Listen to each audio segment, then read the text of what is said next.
మా ఇంటి వరమహాలక్ష్మి వ్రతం పొద్దునే పాలు పొంగిచేసి ఇంటి ముందు కలర్ కలర్ ముగ్గులైతే వేసేసినాం. పొంగిచ్చిన పాలలో పరమన్నం అయితే వండుతున్నాం అనమాట.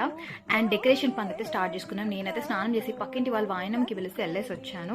తర్వాత మా ఇంట్లో వరమహాలక్ష్మి డెకరేషన్ అయితే స్టార్ట్ చేసుకున్నాము. అన్ని పూలు పండు అన్ని రెడీ చేసుకున్నాం. అమ్మవారిని చూడండి ఎంతో ముద్దుగా ఉంది కదా. యాక్చువల్గా అమ్మవారికి ఈ శారీ చాలా నచ్చింది అనమాట. ఈసారి పేస్టల్ కలర్ శారీ తీసుకున్నాము.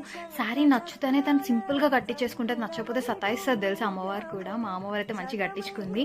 అండ్ 9 రకాల నైవేద్యాలు అయితే ప్రసాదంగా పెట్టాము. అండ్ తర్వాత అమ్మవారికి హారతి అయితే ఇచ్చేసాము.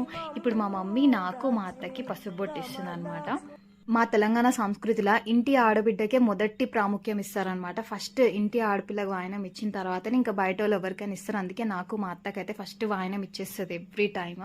ఎవ్రీ ఇయర్ వరమహాలక్ష్మి వ్రతంకి బంగారు కాసు కొనుక్కుంటారు కదా, అట్లా నాకు ఏదైనా ఆర్నమెంట్ కొనుక్కోవడం అలవాటు అనమాట. ఈసారి మాత్రం సింపుల్ గా రింగ్ కొనుక్కున్నా. బికాస్ ఈసారి గోల్డ్ రేట్ ఫుల్ పెరిగిపోయింది కాబట్టి రింగ్ తో సరిపెట్టుకున్నా అనమాట.